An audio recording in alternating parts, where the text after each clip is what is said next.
The gas station sat at the intersection of two county roads that didn't appear on most maps anymore. It was the kind of place that had probably been someone's livelihood once, 30 or 40 years ago, back when the state highway still carried enough traffic to keep the pumps running and the fluorescent lights inside worth turning on. Now the highway had moved 6 miles east, and the station had been left behind like a house abandoned after a flood.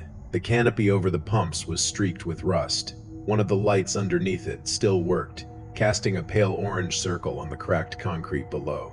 The rest of the lot was dark. The road beyond it was darker. Martin Harlow pulled in just after 10 on a Thursday night in late October. He didn't need gas. The rental car's tank was still 3/4 full. What he needed was to stop. He'd been driving for almost 5 hours straight since leaving the airport in Charlotte, and for the last hour the road had narrowed into something that felt less like a state route and more like a suggestion. No lane markings, no guardrails, trees so close on either side that his headlights only reached a few feet into the woods before the darkness swallowed them whole. He hadn't seen another car in over 40 minutes. He parked under the one working light and killed the engine. The silence that followed was immediate and total. Not the kind of silence you get in a suburb at night, where there is always a dog barking 3 streets over or the hum of a highway in the distance. This was a silence that had weight. It pressed against the windows of the car. Martin sat still for a moment, both hands on the steering wheel, and listened to it. He'd come out here for the property. That was the practical explanation, the one he'd given his wife, his attorney, his sister who'd called him twice on the drive to ask if he was sure about this. His great-uncle Clyde had died 11 weeks earlier, alone in a house that sat on 62 acres of land in a part of western North Carolina that most people from Charlotte or Raleigh couldn't point to on a map. Martin had never met Clyde. He'd barely known the man existed until the letter arrived from a probate attorney in a town called Dillard, informing him that as the last surviving relative in the Harlow line, he was the sole beneficiary of the estate, 62 acres, a house, a barn. A small outbuilding that the attorney's letter had referred to somewhat vaguely as a secondary structure. The total appraised value was modest, less than Martin had expected for that much land, but still enough to make the trip worthwhile. He planned to see the property in the morning, meet with the local attorney, sign what needed to be signed, and then list the whole thing for sale. 2 days, maybe 3. Then back to Charlotte, back to his life, back to the structured predictability he'd built for himself over the past 15 years. He opened the car door and stepped out. The air was cold. Not the crisp, clean cold of early autumn, but something damper, heavier, the kind of cold that sits in your chest when you breathe it in.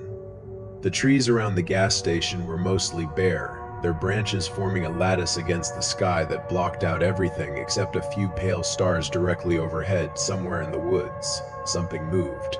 A branch cracking. Then nothing. Martin walked to the edge of the concrete pad and looked down the road in the direction he'd been heading. It continued straight for about a quarter mile before curving left and disappearing into the trees. There were no lights, no houses, no sign of the town he was supposed to be approaching. According to the GPS on his phone, Dillard was still 14 miles ahead, but the GPS had lost signal 20 minutes ago, and the last instruction it had given him was to continue on the current road, which it had displayed in a tone that Martin had irrationally interpreted as uncertain. He checked his phone. No signal, not even a single bar. He walked back to the car and leaned against the hood, staring at the gas station. The building itself was small, maybe 20 feet across, with a single glass door and a window that had been covered from the inside with newspaper. A faded sign above the door read, "Mackey's," in letters that had once been red. There was no indication that the place was open, but the light above the pumps was on, and that had to mean something. Someone was paying the electric bill. Martin tried the door. It was locked. He cupped his hands against the glass and looked inside. The newspaper covered most of the window, but through a gap near the bottom he could see a counter, a few shelves that were mostly empty, and a calendar on the wall. He couldn't make out the year. He knocked. The sound was louder than he expected, sharp against the glass, and it echoed off the canopy behind him. He waited. Nothing. He knocked again, harder this time, and then stepped back and looked at the building as if it might offer some other point of entry. It didn't. There was a side wall with no windows and a back wall he couldn't see from where he was standing. He decided to walk around. The gravel on the side of the building was loose and uneven. and his shoes, leather loafers he'd worn to the airport that morning like an idiot, slipped twice before he reached the back corner. Behind the station, there was a small paved area, barely larger than a parking space. And beyond that, the tree line began immediately. No fence. No boundary marker, just the abrupt edge of the forest, dense and black and close. There was a back door. It was metal, painted the same faded white as the rest of the building, and it was slightly ajar. Not open, exactly. Just not fully closed, a half-inch gap between the door and the frame, wide enough that Martin could see darkness inside. He stood there for a moment, looking at that gap. The rational part of his mind, the part that had built a career in insurance risk assessment, told him that this was a closed business, that the door was probably broken, that there was nothing inside worth seeing. The other part of his mind, the part he usually kept quiet, told him not to touch it. He didn't touch it. He walked back to the car, got in, locked the doors, and started the engine. The headlights came on and threw 2 long beams down the empty road ahead. He sat there for another moment, staring at the road, and then put the car in drive and pulled back onto the asphalt. The next 14 miles took almost 30 minutes. The road curved and dipped and rose again through terrain that seemed to repeat itself. The same dark trees, the same narrow shoulders, the same absence of any sign that human beings had ever been here. Twice he passed mailboxes at the ends of dirt driveways that led off into the woods, but there were no lights visible down either one. He began to wonder if Dillard was a real place at all, or if the probate attorney had sent him coordinates to somewhere that had ceased to exist. Then the road widened. A streetlight appeared. Then another, a small church on the left, white clapboard, dark windows, a volunteer fire department, a post office.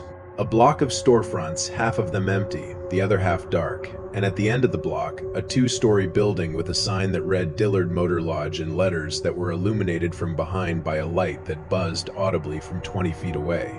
Martin parked in front of the office and went inside. The lobby was small, paneled in dark wood, and smelled like coffee that had been sitting on a burner for too long. A woman sat behind the counter, mid-60s, maybe with short gray hair and glasses on a chain around her neck. She looked up when he came in but didn't smile. "I have a reservation," Martin said.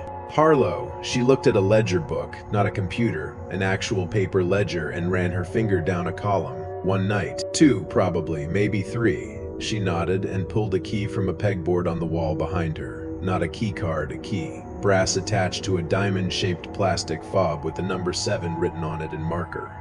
"Rooms upstairs, end of the hall on the left," she said. "Checkout's at 11. No smoking." "Is there anywhere to eat nearby?" Martin asked. "Greer's is open till 9. You missed it. Is there anything else?" She looked at him for a moment, the kind of look that seemed to be measuring something. "There is a vending machine in the hallway. Ice machines on the first floor, but it hasn't worked since August." Martin thanked her, took the key, and went upstairs. The hallway was narrow, lit by a single fixture in the ceiling that gave everything a yellowish cast. Room 7 was exactly what he expected. A double bed with a floral comforter, a nightstand with a lamp, a television that was probably 15 years old, and a bathroom with a shower stall and no tub. The window overlooked the parking lot, and beyond it, the main road through town. There was nothing to see. A streetlight. The dark shape of the church across the way. Silence. He sat on the bed and called his wife. The call went through this time, though the signal was weak, 1 bar flickering. "I made it," he said. "How is it?" "Small, quiet. I'll see the property in the morning." "How was the drive?" He paused. He thought about the gas station, the road, the door that was slightly open. "Long," he said, "just long." They talked for a few more minutes about nothing in particular, the way people do when they're filling space across a distance. And then she said goodnight, and he was alone again.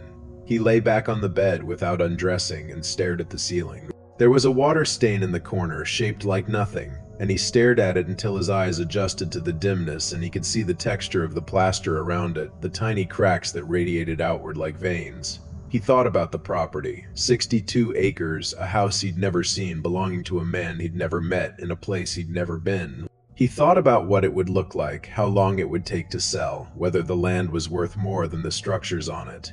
He thought about these practical things deliberately, the way you might turn on a light in a room to prove to yourself that there is nothing in the dark. He fell asleep with the lamp on. In the morning, the town looked different but not better. It looked like a place that had been built for more people than currently lived in it. The storefronts on the main block were spaced too far apart, with empty lots between them where other buildings had clearly once stood. The sidewalks were cracked and buckled, the concrete pushed up by tree roots in places. The few people he saw on his way to the attorney's office moved slowly, not in the relaxed way of small-town life, but in the heavy, deliberate way of people who have no particular reason to hurry because nothing is coming. The attorney's office was above a hardware store. The stairs were steep and carpeted in something brown and industrial.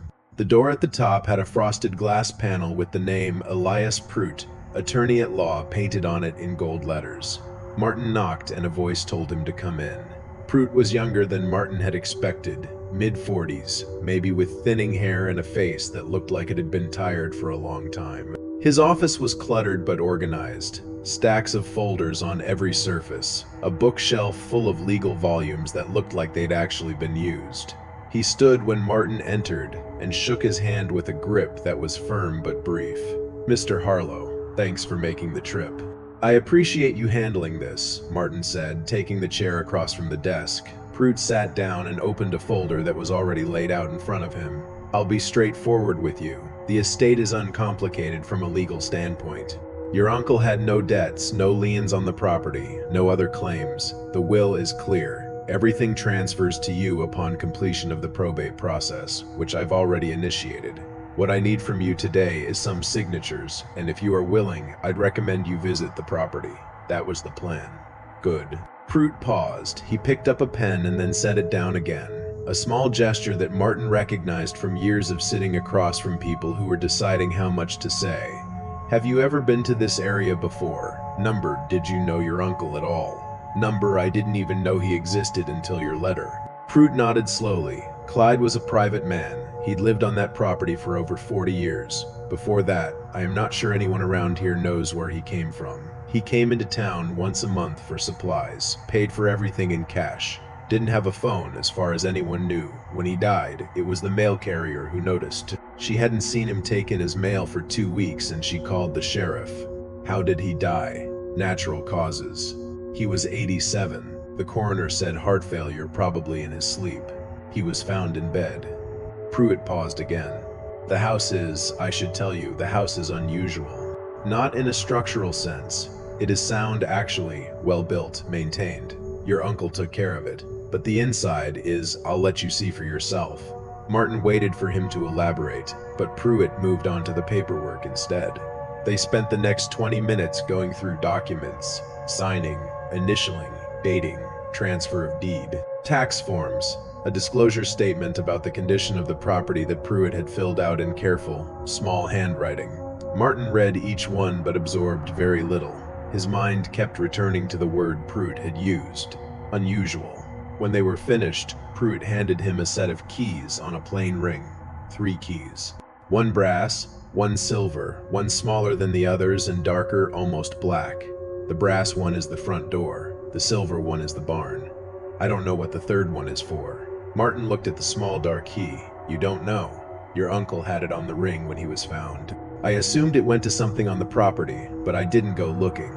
Pruitt stood and extended his hand again. The property is about 8 miles south of town.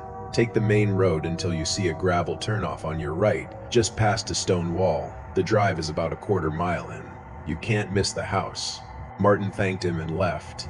On the way down the stairs, he stopped and looked at the 3 keys in his hand. The small dark one was heavier than it looked, and its surface had a texture that wasn't quite smooth, as if it had been cast by hand rather, then cut by a machine. He rubbed his thumb across it and felt the slight irregularity of the teeth, each one a different depth, a different angle. He put the keys in his pocket and walked to the car. The drive to the property was exactly as Pruitt had described.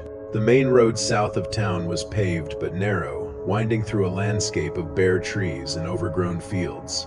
The stone wall appeared on the right after about 7 miles, a low wall of stacked fieldstone, half covered in dead ivy, running parallel to the road for several hundred yards. Just past it, a gravel turnoff led into the trees. There was no mailbox, no sign, no gate. Martin turned in and followed the gravel drive as it curved gently through the woods.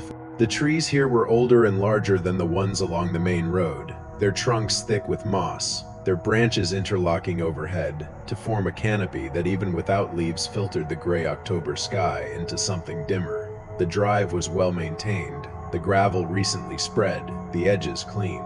His uncle had kept it up. Even at 87, the house appeared gradually, first a shape, then a color, then details. It was a two-story farmhouse, painted white, with a wide front porch and a steep pitched roof. The paint was clean, the porch was swept. The windows were intact, every one of them, and curtained from the inside. It looked, Martin thought, like a house in a photograph, not abandoned, not neglected, preserved. He parked in front and sat in the car for a moment, looking at it. There was nothing wrong with it. That was the thing he would remember later, the fact that nothing was wrong with it. It was a well-kept house on a quiet piece of land, and there was absolutely no reason for the feeling that had settled in his chest as he drove up the gravel lane. A feeling not of fear exactly, but of proximity, as if he had drawn close to something that he could not yet see. He got out of the car. The air here was different from the air in town, colder, and there was a smell underneath it. Faint, not unpleasant, something organic and old, like leaf mold or the inside of a cellar. The property stretched out behind the house in a long, gradual slope toward a tree line that marked the far edge of the 62 acres. Halfway between the house and the trees, he could see the barn, a large structure, dark red, its doors closed. Closer to the house, maybe 50 yards to the left, there was a smaller building, square, windowless, built of the same stone as the wall along the road. The secondary structure, it had a single door, and even from this distance, Martin could see that the door was metal, heavy, and fitted with a lock. He went to the house first. The brass key turned smoothly in the front door, and the door swung open without a sound, no creak, no resistance. The hinges had been oiled recently enough that they still gleamed. Martin stepped inside and stood in the front hallway, letting his eyes adjust. The house was clean. That was the first thing. Not just tidy, but clean, as if someone had scrubbed every surface within the last week. The floors were hardwood, dark with age, but polished to a soft shine. The walls were white plaster, unadorned except for a single framed photograph near the foot of the stairs, which Martin would come back to later. To his left was a living room, sparsely furnished, a single armchair, a side table with a lamp, a wood stove in the corner with a neat stack of split logs beside it. No television, no radio, no books on the shelf that lined one wall, though the shelf itself was dusted and the wood gleamed. To his right was a dining room, equally spare, a table with one chair, one place setting still laid out on the table, a plate, a fork, a knife, a glass turned upside down. Martin stood in the doorway and looked at the single place setting and felt something shift in his understanding of the man who had lived here. One chair, one plate, one glass, 40 years. He moved through the house slowly, room by room. The kitchen was at the back, small and functional, with an old gas stove, a refrigerator that was still running and empty except for a box of baking soda, and a window over the sink that looked out toward the barn. The counters were clean, the sink was dry. A single towel hung from a hook beside the stove, folded precisely in thirds. Upstairs there were 3 rooms. 2 of them were completely empty, not furnished and cleared out, but empty in a way that suggested they had never been used. The floors were clean, the walls bare, the closets open and vacant. No marks on the walls where pictures might have hung, no indentations in the floor where furniture might have stood. These rooms had been built and then left alone, as if they existed only to complete the shape of the house. The 3rd room was the bedroom, a single bed neatly made with a white quilt pulled tight across it. A nightstand with a lamp identical to the one in the living room. A small dresser with 3 drawers, all closed. A window that faced the front of the property, where Martin could see his rental car parked in the gravel below, and on the nightstand beside the lamp, a notebook. Martin picked it up. It was a composition notebook, the kind with the black and white marbled cover, and it was nearly full. He opened it to the first page and saw his uncle's handwriting, small and precise, in blue ink. The first entry was dated the 14th of March, 1983. Heard it again last night. 3rd time this week. Comes from the direction of the stone building, though I have checked, and the door remains locked. The sound is not an animal. I have lived in these woods long enough to know every animal that calls in the dark, and this is not one of them. It is rhythmic, almost like breathing, but too slow. One breath every 30 seconds, maybe longer. It starts after midnight and stops before dawn. I do not go out to investigate anymore. Martin read the entry twice. Then he turned the page. The 20th of March, 1983. It has stopped 6 nights of silence. I almost miss it, which is a thought I do not care for. The absence of the sound is somehow more noticeable than the sound itself, as if the silence is a different kind of noise. I have begun sleeping with the window closed, though the nights are warm enough now to leave it open. I prefer not to hear what might start again. He turned another page. The 2nd of April, 1983. Found something this morning near the stone building. I almost didn't see it. A circle of dead grass, about 4 feet in diameter, directly in front of the door. The grass inside the circle is not just brown, it is flat, pressed down as if something very heavy sat on it for a long time. But there is nothing there now, and there was nothing there yesterday. I walked the entire perimeter of the building and found no tracks, no marks, no disturbance of any kind except the circle. I do not know what to make of it. I have decided not to open the building. Martin stopped reading. He was still standing beside the bed, the notebook open in his hands, and the house around him was perfectly silent. Not quiet silent. The kind of silence he'd felt at the gas station the night before, the kind that had weight and presence, that seemed to fill the space between the walls like something poured.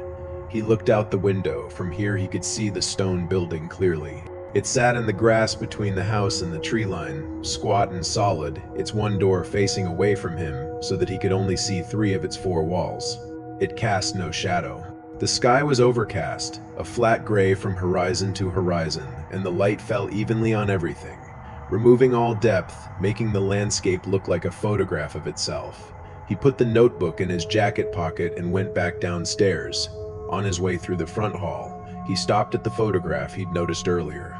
It was small, maybe 5 by 7 inches, in a plain wooden frame. The image was black and white, slightly faded, and it showed a group of people standing in front of what appeared to be the same stone building. 6 people, 3 men and 3 women dressed in clothes that suggested the 1940s or early 1950s. They were standing in a row, shoulder to shoulder, facing the camera. None of them were smiling. Behind them, the door of the stone building was open, and the interior was visible as a dark rectangle, featureless and deep. Martin leaned closer. The faces in the photograph were difficult to read, not because of the image quality, which was surprisingly sharp, but because the expressions were ambiguous. They didn't look happy or sad or afraid. They looked like people who were waiting for something, who had been waiting for a long time and had settled into the waiting the way a person settles into a chair. He didn't recognize any of them. He didn't know if one of them was Clyde. He took the photograph off the wall and turned it over. On the back in pencil, someone had written a single line, "The last ones who went in." Martin put the photograph back on the wall. He stood in the hallway for a moment, his hands still on the frame, and then he walked out the front door, down the porch steps, and across the grass toward the stone building. It took about 2 minutes to reach it. The grass was long and wet, soaking the cuffs of his pants, and the ground was uneven, rising and falling in small mounds that made his footing uncertain. As he got closer, he could see the building in more detail. The stone was field stone, like the wall along the road, but the joints were tighter, more carefully fitted, and the mortar between them was dark and hard. The walls were about 8 feet high, and the roof was flat, made of what appeared to be poured concrete. There were no windows, no vents, no openings of any kind except the door. The door was steel. Not the kind of steel door you'd see on a modern building, but something older, heavier. A single slab of metal set into a steel frame that was bolted directly into the stone. It was painted gray, though the paint had chipped in places, revealing darker metal underneath. There was a deadbolt lock in the center of the door, and below it, a handle. Martin stood in front of the door and took out the keys. The brass one was too large. The silver one was the wrong shape. The small dark key, the one Prudit hadn't been able to identify, slid into the lock without resistance, and turned with a sound that Martin would later describe to himself as final. Not a click, not a snap. A deep, solid sound like a bone setting. He pulled the door open. The interior of the stone building was a single room, perhaps 12 feet by 12 feet, with the same fieldstone walls and concrete ceiling as the exterior. The floor was dirt, packed hard and smooth, and it was swept clean. There was nothing in the room, no shelves, no furniture, no tools. No stored equipment. It was an empty stone room with a dirt floor and no windows and a single steel door, and Martin could not understand why it existed. He stepped inside. The air was different in here, not just cooler but denser, the way air feels in a cave or a root cellar, as if it had been sitting in this space for a very long time and had taken on the character of the stone around it. There was no smell, or rather, there was an absence of smell so complete that it registered as a sensation in itself, a blankness in the place where scent should have been. Martin stood in the center of the room and turned slowly, looking at each wall. The stone was uniform, the joints tight, the mortar intact. There were no cracks, no holes, no water stains, no moss, no sign of age or deterioration of any kind. The room looked as if it had been built that morning. He looked at the ceiling. It was smooth, featureless, unmarked. He looked at the floor. There was a mark in the dirt near the far wall. Not a circle like the one Clyde had described in the grass outside. A line, a single straight line about 3 feet long, scratched into the packed earth with something sharp.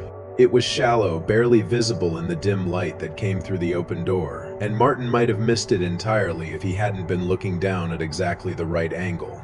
He crouched beside it. The line was precise, ruled straight, and at each end there was a small notch, like a serif on a letter. It didn't look like a crack or a natural mark. It looked deliberate. It looked like it had been made by a person. He stood up and looked at the wall above the line. The stone was the same as everywhere else. He pressed his hand against it. It was cold, colder than the air, and the surface was slightly damp in a way that the other walls were not. He pulled his hand away and looked at his palm. It was clean. No moisture, no residue, but the sensation of dampness lingered, a coolness on his skin that didn't fade. He left the building and closed the door behind him, but did not lock it. He walked back to the house, went inside, and sat in the single armchair in the living room. He took out the notebook and began to read from where he had left off. The entries continued through 1983 and into 1984. They were not daily. Sometimes weeks or months would pass between them, but each one described something. The sound which came and went in cycles that Clyde had tried and failed to map to any pattern, lunar, seasonal, barometric. The circles of dead grass which appeared intermittently near the stone building, and on 3 occasions in other locations on the property. A feeling which Clyde described with increasing precision and decreasing comfort of being observed, not from a specific direction, but from all directions simultaneously, as if the observation were coming from the land itself. There were entries about the building, the 11th of June, 1984. I opened the building today for the first time in over a year. Everything is the same. The line in the floor is unchanged, but I noticed something I had not seen before, or perhaps something that was not there before. The walls inside are slightly closer together than the walls outside. I measured. The exterior dimensions are 14 feet by 14 feet. The interior dimensions are 11 feet 8 inches by 11 feet 4 inches. The walls are stone, approximately 18 inches thick on 3 sides, which accounts for 3 feet. The 4th wall, the one farthest from the door, accounts for the remaining difference. It is thicker than the others by approximately 8 inches. I do not know why. Martin read this entry and then read it again. He set the notebook down and stared at the wall across the room. Then he picked it up and continued. The 12th of June, 1984. I measured again today. The interior dimensions are 11 feet 6 inches by 11 feet 2 inches. The exterior dimensions are unchanged. I measured 3 times to be sure. The room is smaller than it was yesterday. The far wall has moved closer to the door by 2 inches. I can see no mechanism for this. The stone is solid. The mortar is intact. There are no joints or seams that would allow movement. And yet the wall is 2 inches closer than it was 24 hours ago. The 14th of June, 1984, 11 feet 4 inches by 10 feet 11 inches. I have stopped measuring. The rate is not constant. It moves more some days than others. But it moves. I have locked the door and I will not open it again. But he had opened it again. Martin could tell because the entries continued, not about the building directly but around it, circling it the way a person circles a thought they cannot stop having. Clyde wrote about the property, the trees, the weather, the animals he saw, and the animals he stopped seeing. He wrote about the town, the few people he interacted with, the mail carrier, the man at the hardware store, the woman who ran the diner. He wrote about these things in the same precise, measured language he used for everything else. But Martin could feel the effort behind the words, the deliberate focus on the ordinary, as if Clyde were using the act of writing about normal things to hold back the tide of the thing he didn't want to think about.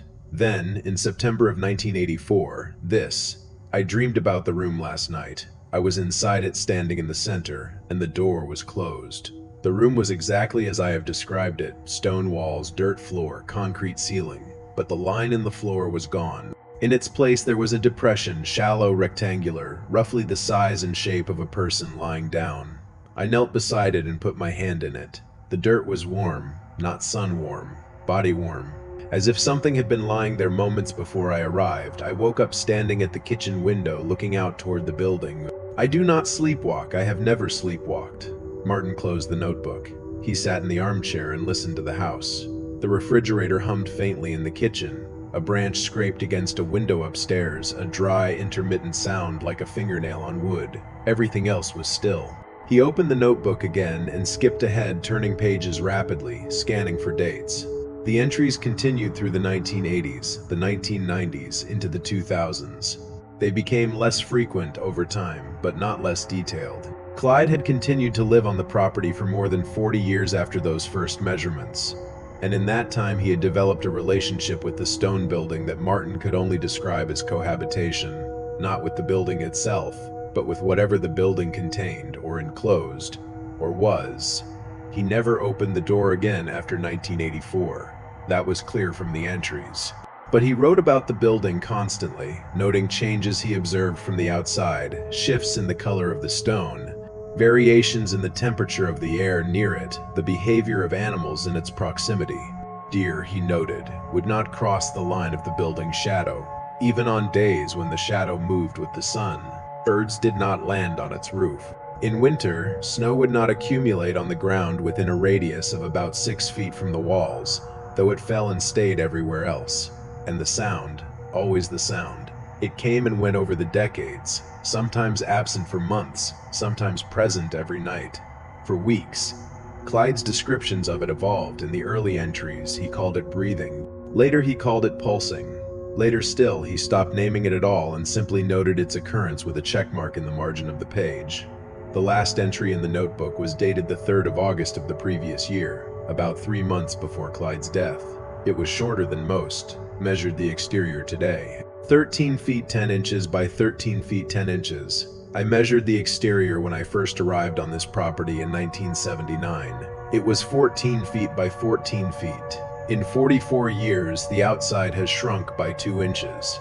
The inside, the last time I measured in 1984, had shrunk by over 2 feet. I do not know what is inside the walls. I do not believe it is stone all the way through.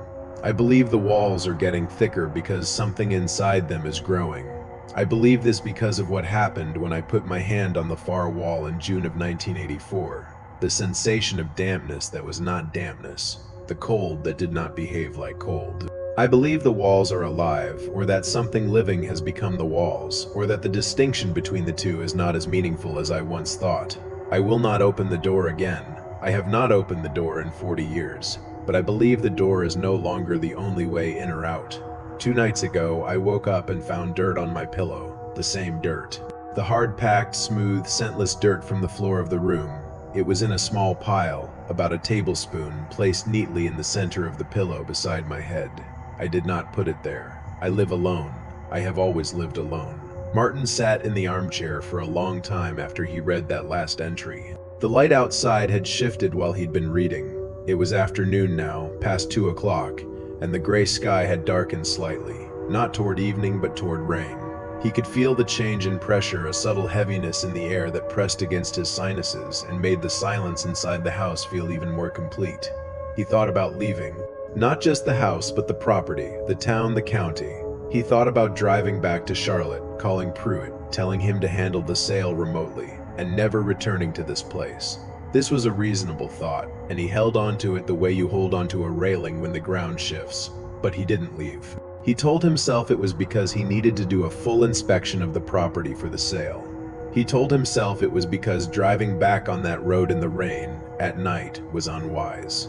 He told himself it was because the notebook was just the writing of an old man who had lived alone too long, who had let isolation and silence do what they always do to a mind that has nothing else to work on. He told himself these things, and some part of him believed them, and some part of him didn't. And the part that didn't was the part that put the notebook back in his jacket pocket and walked out the front door and across the grass toward the stone building for the second time that day. The door was still unlocked. He'd left it that way. He pulled it open and stepped inside. The room was smaller. He knew it immediately, before he could have measured, before he could have confirmed it with any tool. The room was smaller than it had been that morning, not dramatically, not obviously. But the far wall, the one Clyde had identified as thicker than the others, was closer to the door. Martin could feel it in the proportions of the space, in the way the dim light from the doorway fell across the floor, in the distance between where he stood and the wall in front of him. The room had been 12 feet deep that morning. It was not 12 feet deep now. He did not have a tape measure. He used his feet instead, placing one directly in front of the other, heel to toe, from the door to the far wall. 11 of his shoes. His shoes were roughly 11.5 inches long. The room was approximately 10 feet 8 inches deep.